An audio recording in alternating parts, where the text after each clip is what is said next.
and turn off the music over here. Oh. Watch you know what, take this. Come on, sure. Frank, can we turn off the music, please?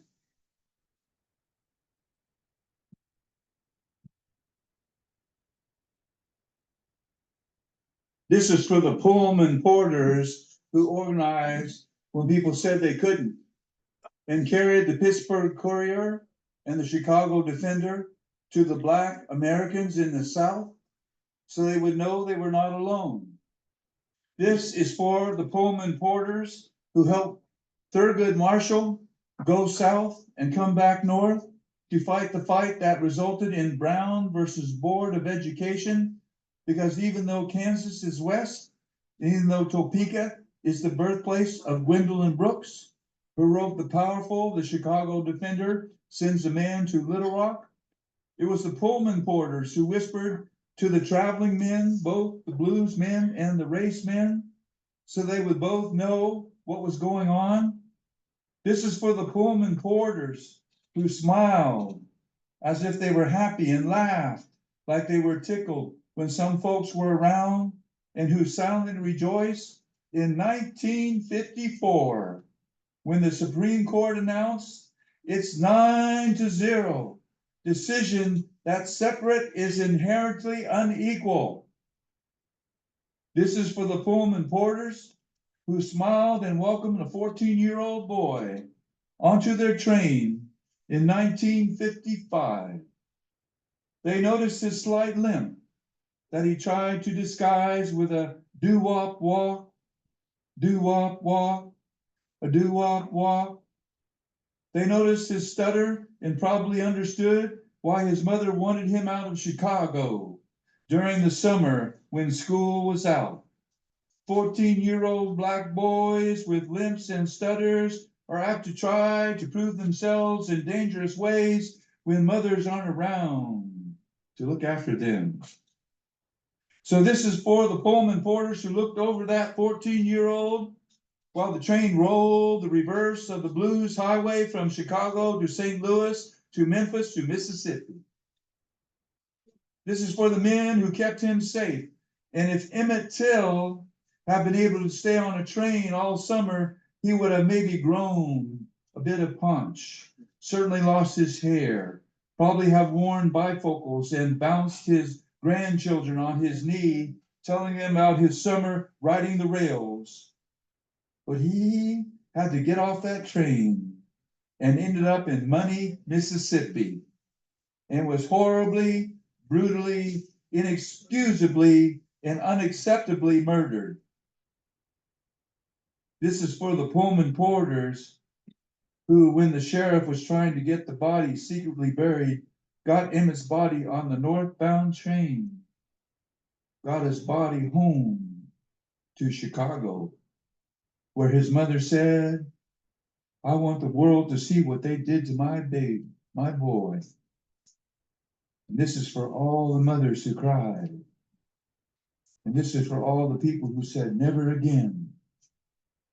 And this is about Rosa Parks, whose feet were not so tired. It had been, after all, an ordinary day until the bus driver gave her the opportunity to make history. This is about Mrs. Rosa Parks from Tuskegee, Alabama, who was also the field secretary of the NAACP. This is about the moment Rosa Parks shouldered her cross, put her worldly goods aside, was willing to sacrifice her life so that the young man in Money, Mississippi, who had been so well protected by the Pullman porters, would not have died in vain. When Mrs. Parks said no, a passionate movement was begun. No longer would there be a reliance on the law. There was a higher law, a higher law, a higher law. Mrs. Parks brought that light of hers to expose the evil of the system, the clowns of the system, the murderers of the system. The sun came and rested on her shoulders, bringing the heat and the light of truth. Others would follow. Mrs. Parks, 4 young men in Greensboro, North Carolina, would also say no, no. Great voices would be raised, singing the praises of God and exhorting us to forgive those who trespass against us. But it was the Pullman porters who safely got Emmett to his granduncle. And it was Mrs. Rosa Parks who could not stand that death. And in not being able to stand it, she sat back down. Welcome to Speaking Our Truth, Part 2. I'm Jim Moreno. And this young man over here is Alfred Williams, who is recording this. And even though our audience is our poets mostly, except for 2 people who I love very much, thank you for coming. We're going to make sure that this message gets online. 3 people that I love very much. So, in our experience with this, we did this in 2016. We did this in 2020. And there's some housekeeping I got to do right now. These books that are for sale, some of them Joe and I, Lash and I did together. One of them is mine. 2 of those are mine. All the proceeds from the sale of the books goes to Kamala. We're just gonna go ahead and donate, with the exception of the book, the poet book Intifada. Steve Callett wrote that, and if you want to purchase that, his widow Mary, who's probably watching right now, we love you, Mary. She said whatever they wanted to give, and then donate the proceeds to that book to the Palestinian children that are here in the United States, that are going here in school, and they need that kind of money. So that's what's going on, because we would like to have Kamala Harris become our next president. How about you? They can't hear the applause because they don't have the microphone, but thank you. So that's what's going on. If you need to use the restrooms, the restroom is right here behind me on this side of the stage. We got the best deli, the best coffee in La Mesa if you want to participate in that. And so over on this table, we have Michael Turner Ortega, and we also have Deborah Ramos, who, if you need a registration form, they're there to help you with that. And they also have bumper stickers for free. In the front of the store, of the cafe, we have Dolores Fisher and Joe Milosh, and they're here to give you the program if you want to see the program for today.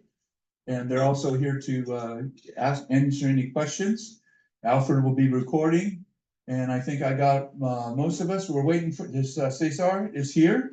So without further ado, we're going to jump into a man that I have a lot of respect for. He's been following us from Baylor University in Texas. He's a professor there, and he's going to be, we're the San DiegoTijuana Revolutionary Poets Brigade. And this man will read to you beautifully in a bilingual way, Spanish and English. So this is Cesar. This is Julio Cesar Aguilar. Take it away, Julio. Thank you very much, Jim. I'm going to read 4 poems, very short, one in Spanish and the other in English. Paisaje en penumbras. Pasan las nubes de Hueco, pero infinito es el tiempo. De una minúscula flor, la hermosura nace, y de su savia bebe y vive la eternidad. Mana del corazón de la tarde un alto fulgor tan envuelto en sombras, contornos de la dicha fulgurando. Un sol, acaso, que de asomarse no cesa. Tormentas de octubre, sobre Hueco cayendo. Súbitos relámpagos irrumpen y alumbran la oscuridad. Penumbral landscape. The clouds of Waco pass, but time is infinite. From a minuscule flower, beauty bursts, and eternity drinks its sap and lives. Out of the core of the afternoon, a brightness emanates, though wrapped in shade. Cantors of joy, a sun that may never cease emerging through cloud base. October storms falling upon Waco, sudden bolts flash and shed light in darkness. Abstracciones sobre lo eterno. Vientos de Playa del Carmen, cielos de la Riviera Maya, olas y agua y tanto sol como celebración de estar vivo y en la vida anclar el corazón más puro, despojado acaso de todo lo demás.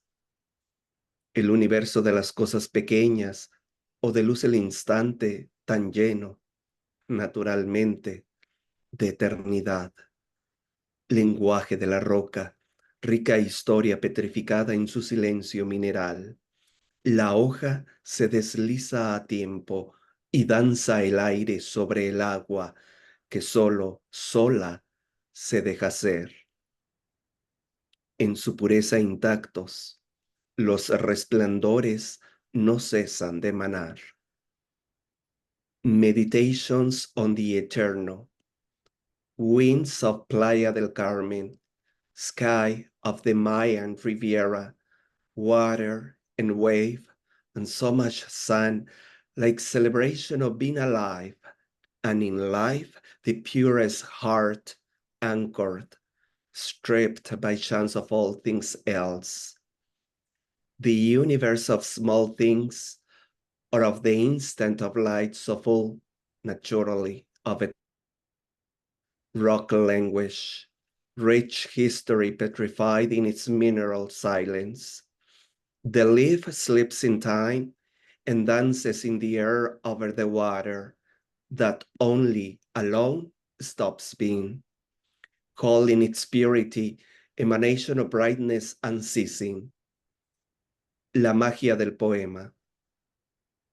Marítima la hora era en el litoral en calma de aquel tiempo. Amable un mar cantaba al relatar su historia de conquistas y aguas puras desde el fondo de su océano. Ese mar cantaba bajo un sol espléndido y su cantar traía desnuda la magia fresca de un poema. En su estribillo, cuyo eco aún se escucha, las olas decían sí y no a los escarceos de las miradas. The magic of the poem. The hour was maritime on the calm shore of that time. An amiable sea was singing, telling its tale of conquest and pure waters from its deep ocean floor. That sea sang under splendid sun, and its song brought the naked cool magic of a poem. In its refrain, whose echo can still be heard, the waves would say yes and no to the whitecaps of the gaze. And this is the last poem that I'm going to read today. El poema lo hacía la tarde. Invierno era, ¿cómo olvidarlo? La brisa bañaba el perfil de la tarde y un sol tibio a acariciar venía las hierbas del campo. El poema lo hacía la tarde. Con su callada alegría rimaba la claridad con la música que de los árboles emanaba. Tan felices éramos en los días aquellos, que todavía esa felicidad pervive en las cosas pequeñas y en los misterios que, solo por su fulgor, son en realidad alumbrados. Poem made by the afternoon. It was winter. Who could forget? Breeze was bathing the outline of the afternoon, and a tepid sun came to caress the grass of the fields. The poem was made by the afternoon. With muted joy, the bright sky rhymed with the music emanating from the trees. We were so happy in those days that happiness lives on in the small things and in the mysteries that are really only by that afternoon splendor brought back to light. Thank you. Oh. That was beautiful. Wonderful as usual, Julio. Thank you very much. Julio, for those watching on Zoom, when we get this online, Julio is in this book. And remember, the books that we sell today here, all the proceeds go to getting Kamala elected. But between now and next Saturday, if you're watching this online and you go to jimpoet.com, www.jimpoet.com, and you purchase this book, any sales I have of any of my books, including this one that Julio is in, and his poem is in Spanish and English, and so well done. But any book sales I have between now and next Saturday, we'll go to get her elected. All right, we're donating that money. So if anybody in here wants to help out, that's fine. But we hope that anybody watching online will understand that we're really serious about this. We're really serious about a man who I call Count Flatulence does not become our next president again. Thank you. So now she is my sister. She is a performance poet par excellence, and she's very humble. She doesn't like me to talk about her this way. But when Joe said, are you going to get Dolores? Are you going to get Dolores for this? I said, yes. And here she is, Dolores Fisher.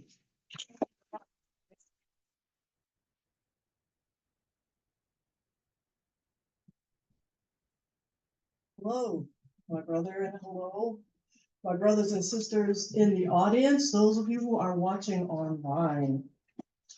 I have a poem that deals with my childhood, a very short one, and then I have one that has been trending on the internet for about 12 years now. The first one is Childhood Memory, town of Tonawanda, New York. Firefly flight in late summer air, just after dusk glow.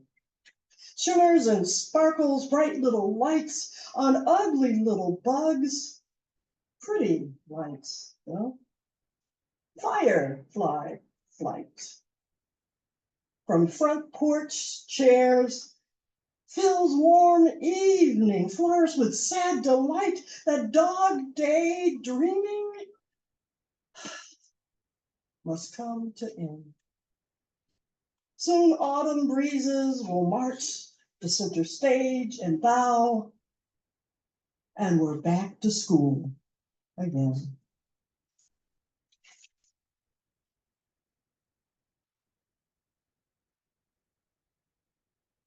And now, oh Lord, how long? The sickness has not been healed. In 1964, Mississippi, occupied by freedom workers, it screamed. They screamed. The blood-stained soil screamed. Justice and long overdue social debreeding was needed. Ripped ooze, crusted scabs from Mississippi soil's blood-stained clay. Rabbi Joseph Lallavelle refused to fight the infected, collapsed onto a bench, a welt of blue bruised body, Mississippi summer heat matting his blood. He prayed strength from all God's children, for all God's children, especially those uninfected downhill over the railroad tracks in night rider, noose bearer, clay-baked backwoods, sleepy, hollow cotton fields. In 1964, y'all, Fannie Lou Hamer, jaggedly limping to witness stand, heavily sitting upright, told a Johnson preempted story of back-cell jail beatings, rebroadcast on late night news, global television eyes pulled away, channel surfed, crime. In the land of lush green lawns and lofty cushioned pews, In the land of dirt roads and fear-filled, half-bombed-out sanctuaries downhill over the railroad tracks. Isolated church body politics saying, lift him up by living as a Christian ought. Let the whole world in your life see. He said, if I be lifted up from the earth, I'll draw all men unto me. Lift him up. In 1964, Harlem and Rochester erupted. The Northern Lie revealed no immunity to the desiccation, to the sickness. Precursor chaos, you know. Closet skeletons danced through open doors. The sickness lion roared north, south, east, west, from hell. Friends, now enemies. Racial relational desiccation, chimerical life, liberty, happiness, pursuit, dry bone valley. Hello, people, this is our country.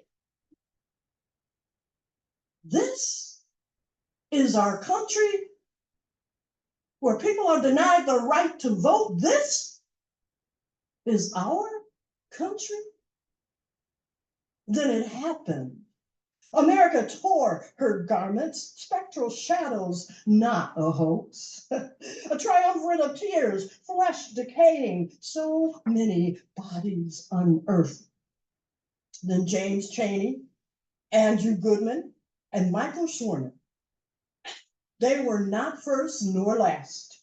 Unspeakable darkness revealed internecine sickness, like that which my parents told me about. When you thought of strange fruit dangling from trees. In 2012, festering sickness slithers, spewing venom from sea to shining sea, hate birthing nation, hate birthing legions. We who center must hold when things around us fall apart. We who prostrate ourselves humbly, a charge to keep in righteous service if we listen, if we truly listen. Griot Martin cries out, Wales cautionary, hold on just a little while longer. Hold on just a little while longer. Children, don't let go.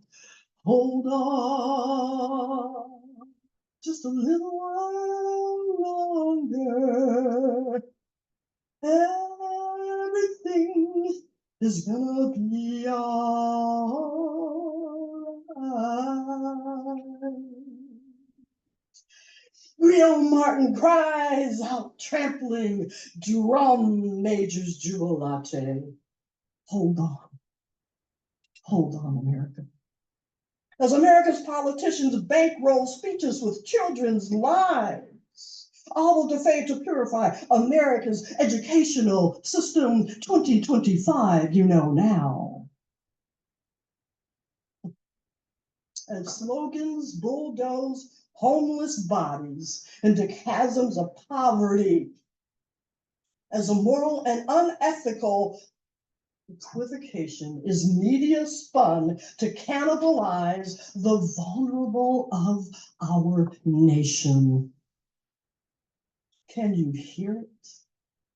Just beyond the breeze, can you hear it?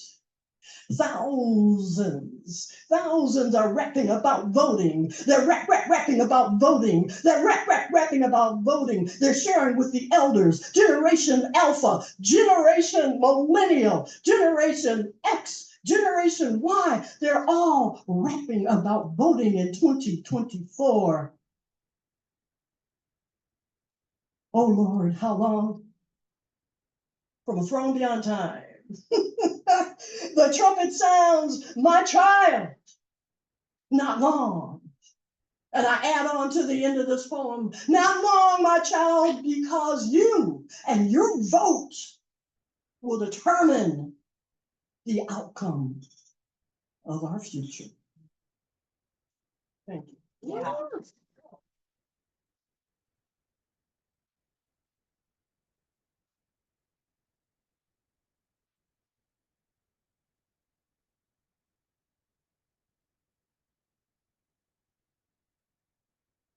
That was Dolores Fisher, my sister. We want you to vote. Do you think we want you to vote? You think we want you to vote? If you know, we got registration forms here today, and you can get one if you don't have one. So let's vote. Let's use our voice. Now, my oldest daughter lives in Memphis, and they don't have mail-in voting. But here in San Diego and California, we all get something like this. And so November 5th is when we're going to vote. And the last day to register in California is October 22nd. And so you can start to vote here in California if you want to just, you can send your mail-in ballot anytime you want to, but early voting is going to happen at the precincts on October 26th. All right, so those are important dates. November 5th, we vote. The final day to register, October 22nd, and our early voting here in California starts on the 26th of October. And so please remember, if you're mailing in your mail-in vote, you gotta sign it and date it, or they won't count your vote. And sometimes they kind of omit those kind of things, all right? Now, Memphis, where my daughter lives, they don't have the mail-in voting, and they have long lines, and there's a reason for that, because they want people to just give up and say, oh, heck with it, I'm not gonna go. Because it's 95 degrees in Memphis right now, according to my phone call with her yesterday. It's really hot back there, and so why Tennessee? Come on, man, get with it. Mail-in voting like we have in California, and this should be another thing that we can do is on November 5th each year. It's a holiday, so there's a lot of other countries that do that. Why don't we do that here? All right, they must not want us to vote, so please vote. And if you have any questions about some of the things I'm saying, my phone number is 760-802-2449. Alfred Williams, who is the Zoom master today, he's going to show us a film clip now about how Kamala Harris is recharging the Democratic Party. When I saw her first speech that she did, the very first one that she did, I was so excited. I wrote a poem down. I'm going, I'm just writing this poem down because I was charged up. So we hope you're so charged up when you see this film clip, that you are going to vote.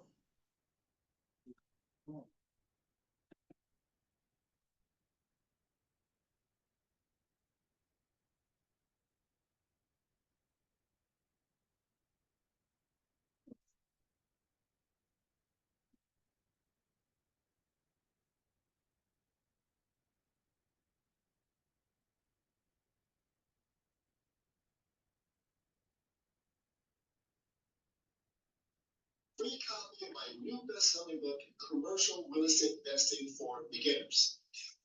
I stand before you today to proudly announce I am now officially the Democratic nominee.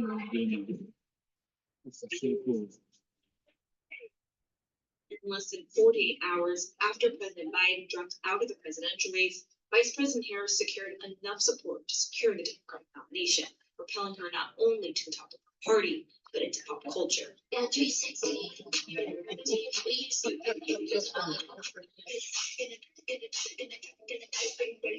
Democrats are moving forward stronger and more united than ever before.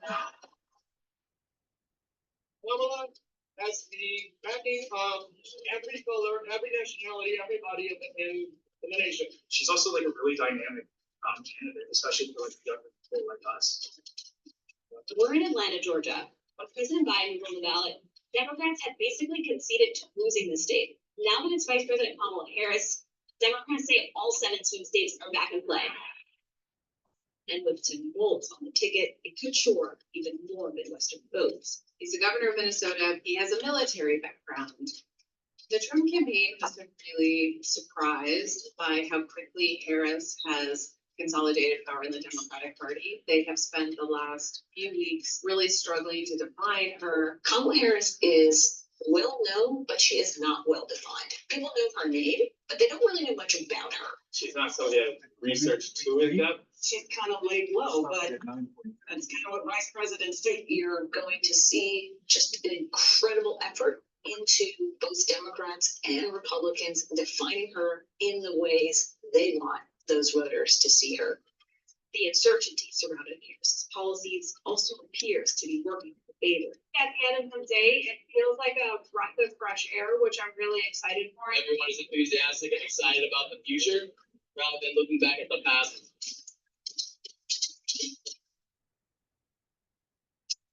In Georgia, Trump and his ally Super PAC have booked $14.7 million in advertising through the end of August, according to Ad Impact. But Harris's fundraising machine pulls in $310 million in July, giving her a hefty cash advantage. Her campaign claims grassroots donors accounted for much of the initial surge. Groups like March for Our Lives and unions such as United Auto Workers, along with prominent donors, Hollywood and Wall Street, have endorsed her. We've always known that this was going to be a really close election in this state, right? You're talking about a state that was won by less than 12,000 votes in 2020. For the last few months, we have been building our ground operation. We've been bringing new volunteers into this campaign.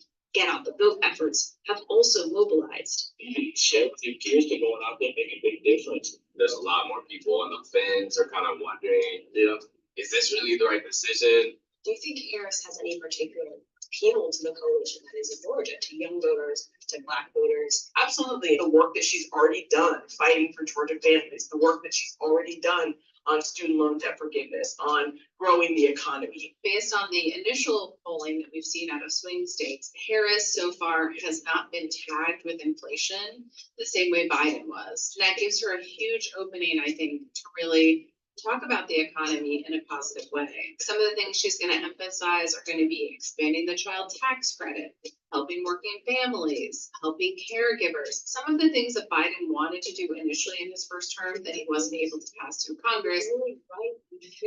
The economy has consistently ranked as the most important issue for swing state voters.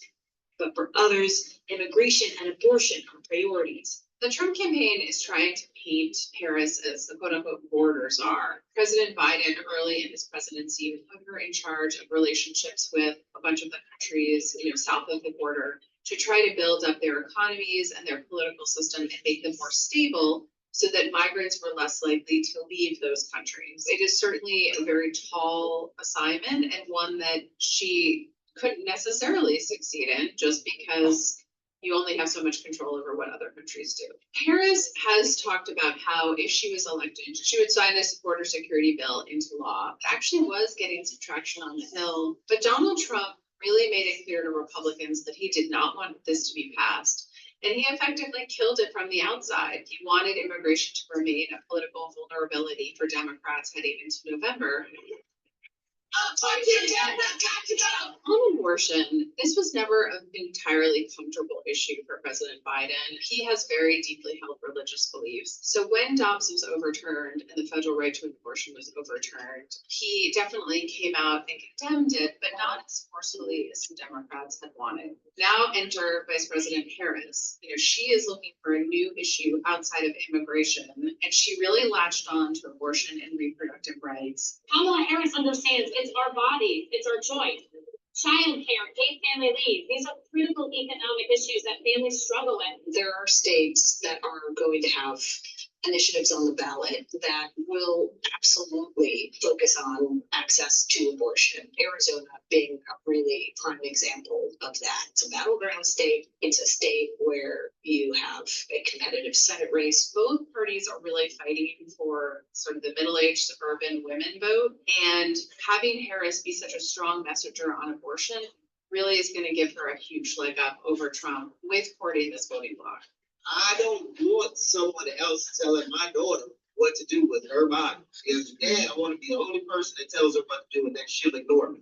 But as for somebody third party, but it's their beliefs, their attitudes on my kid, it's a breach of freedoms and it drags this